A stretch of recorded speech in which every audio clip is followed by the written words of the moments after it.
What is going on, everybody? It's Valentine. I'm back with a brand new video. I feel like I'm going to be doing this literally every other week, but we're here again, man, talking about all my grievances and all the bad feelings about the Saints, I guess.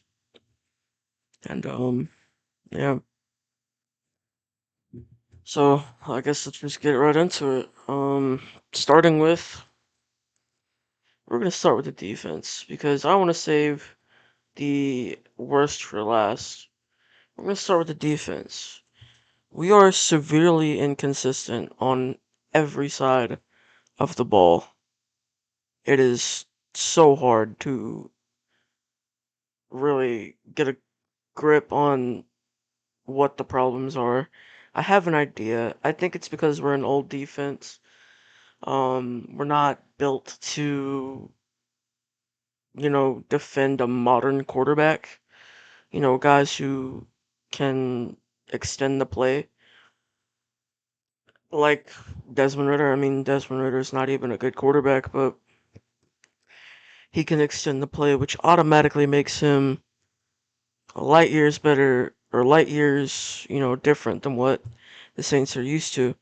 All of our players are old. A lot of our players are slower. We have one of the slowest defenses in the league.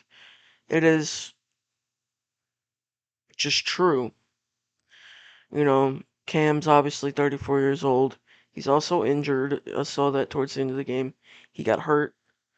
I don't know what that is. It's quite frankly pretty new, so whenever that comes, I guess we'll figure that out. Um, I feel like the only upsides of our run defense is Demario Davis, Pete Werner sometimes, and then Carl Granderson. But when you face a team like the Falcons, and I don't want to talk them up, but I have to.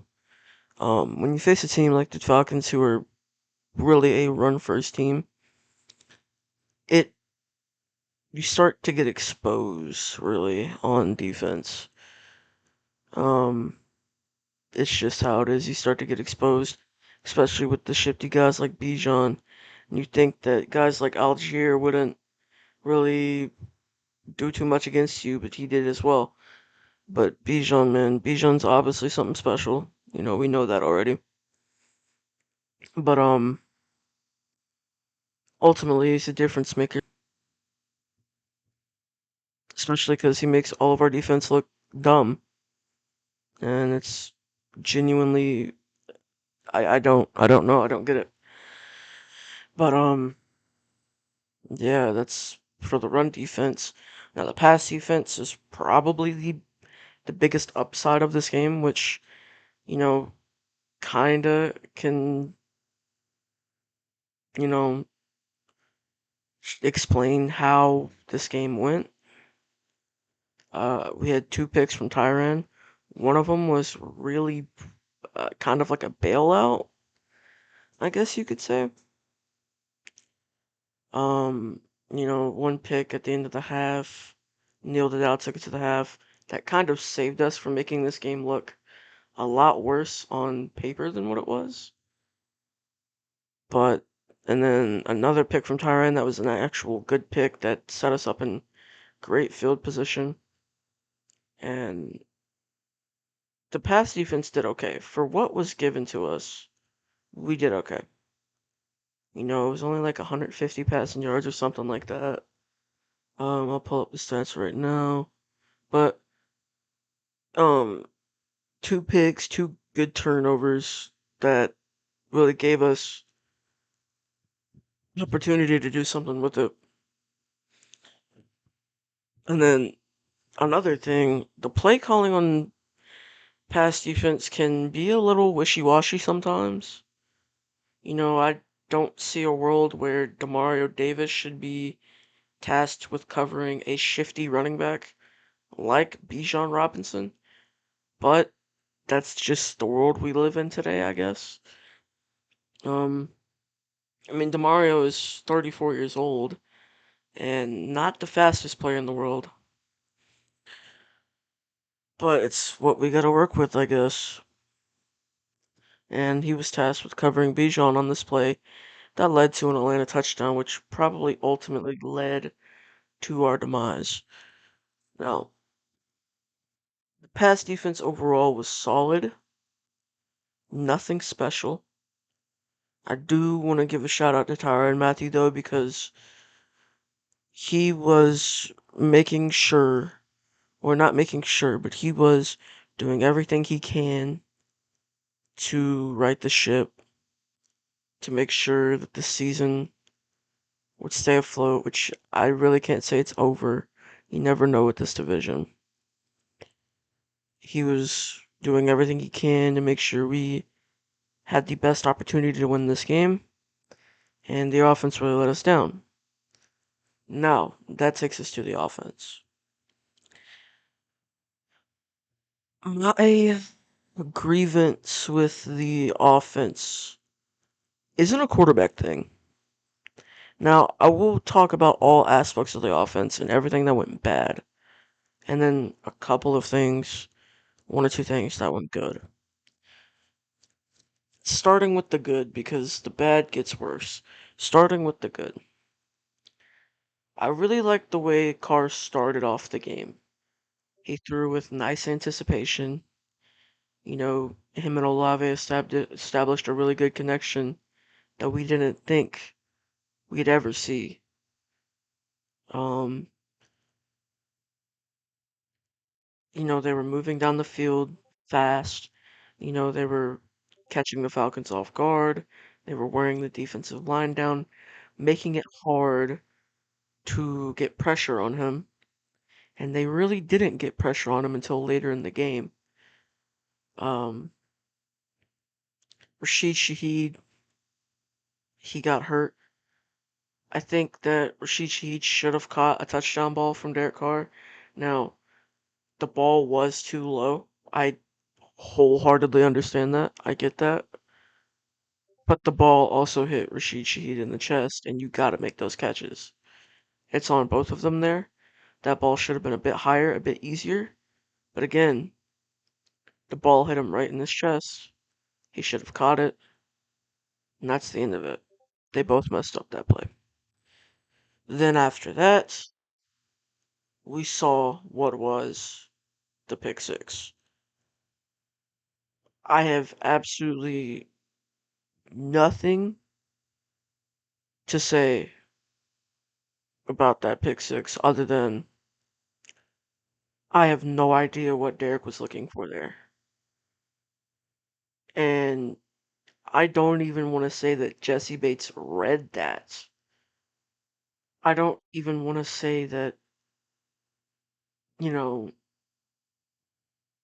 Derek knew what he was doing there. The route would have been open if Jesse Bates wasn't there, but you knew he was going to be there. You saw him making his way over there from the moment you cocked your arm back. And even then, the ball looked a bit underthrown. Derek did not look good in that portion of the game. Now, after that, they got back to what I thought would have been a nice, rhythmic offense. I thought that we had finally been able to get down the field, but every time we get down the field, we can't score. We don't know what to do. And we're putting all of this on a rookie kicker. A rookie kicker who has no clutch genetic in his body at all. He has absolutely no clutch genetic in his 157-pound body. Every time he has something that could help us win the game, he disappears. We don't see him. Scores 15 to 24. It's 4th and 3. 30 seconds left. You make this kick, we might be able to get an onside. We have the chance to get an onside. He went 5 for 5 every kick before that. Now after that, what happened? Where did it all go? He missed every kick after that. Or he missed the kick after that. The kick that would have kept us in the game and given us at least a chance to win. And he missed it. So, I'm upset about him though. Back to the offense. One thing that just pissed me off so much is we got so much momentum our way. Big play after long play. I'm pretty sure we've had more plays of 20 yards this game than we've had the entire season. And that's credit to Lynn Bowden, it's credit to Alvin Kamara, it's credit to Olave.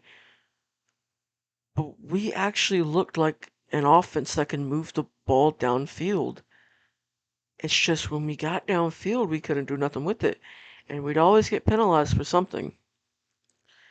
And all of that momentum that we'd built was negated. And it almost just seemed like after the penalties happened, Pete Carmichael curled up in a ball and couldn't make anything happen.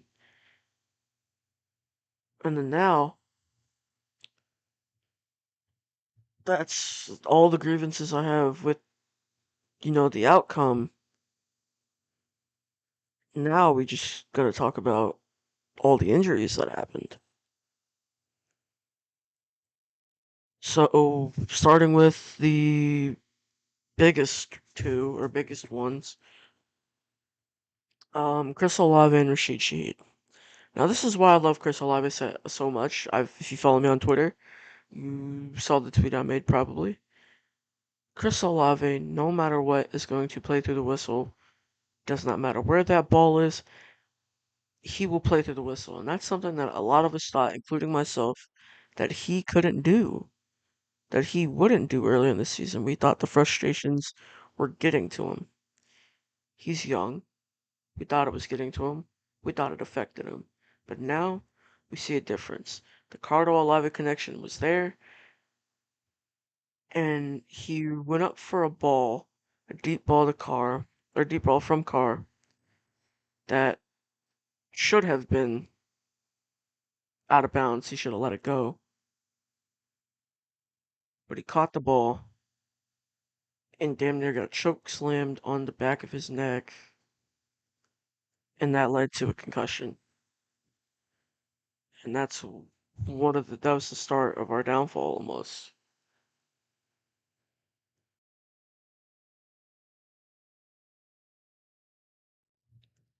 Now after Olave, we gotta talk about Shaheed.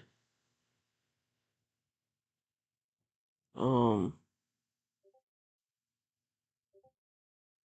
Shout out to him for, you know, playing through an injury that started fairly early. And you could see him walk off the field every couple of plays. Obviously something to do with the leg, lower leg probably. Um, and he played through it as long as he could before inevitably leaving the game, and he never came back, which I don't think we figured out what that was yet exactly. But nonetheless, another major injury to the offense that will probably inevitably make it worse. I think I'm missing. Okay, Cam Jordan got injured at the end of the game. Uh, Lynn Bowden got injured at one point. He played the rest of the game. I think he's okay. Juwan Johnson got injured. He played the rest of the game. I think he's okay. But despite all that, we had a lot of big injuries today. A lot of impactful injuries that could have changed the entire landscape of the game and probably the future of this team because if any of those Chris Olave or Rashid are major, Olave's got the concussion, so he'll probably be out next week. If Rashid's injury is major, we could definitely be in for a really, really bad ending to the season. So yeah. And then I just got to talk about this. If you made it up to this point, one thing, I obviously don't think Carr's the best quarterback. He's definitely not that. But he is competent enough to make things work. And the more I think about it, the more I've started to realize this is an offensive coordinator problem. If you look back to last year, and I'm not comparing Jameis and Carr at all because that's just not fair, not right. But if you look back to last year, every game that Jameis played, weeks 1 through 3, the offense did not show any signs of life until the end of the game. In week 1, we went down 10-26 against the Falcons. Came back to win the game due to some very, very bad garbage time defense by the Falcons. Week 2, we did not score a touchdown until the fourth quarter, the very end of the fourth quarter. In week 3, we scored 14 points, all coming in the fourth quarter. After that, it was Andy Dalton. I'm not going to get into how bad he was because that would just probably kill me. But Andy Dalton started off a little smooth because nobody knew what he'd look like in our system. And after that, it just fell apart. The Saints offense, it's not a QB problem. It's really not. It is 100% an offensive coordinator problem. And to my final point of this video, we must 1,000,000% make changes on offense. I can get behind, you know, Dennis Allen as defensive coordinator. Even though he messes up a little bit, he is still a really good defensive play caller. But Pete Carmichael has not shown any remnants of good offensive play calling at all. And we just got to up in that as soon as possible. Dennis Allen, if you want any chance of being the Saints head coach past this season, you need to make some changes right now. It's time to fire Pete Carmichael. It's time to make changes, DA. To win this division, we need a clean slate on offense. Or not a clean slate, but we need something to work for us. I don't know who really should step up as the offensive coordinator, honestly. Maybe Ronald Curry. Probably Ronald Curry, if anybody. But some changes need to be made for this offense to have a better chance of succeeding because Pete Carmichael isn't it. And I know that we probably can't hire anybody midseason, but we need to make something right. Let someone else call the plays on offense. This is a reoccurring thing almost every week, and there's been no results. So yeah, that being said, that's the end of this sad rant, whatever it may be you want to call it. Yeah, man. Hopefully we don't have to do this again next week, but we're playing the Lions, so we'll see. Bye, everybody.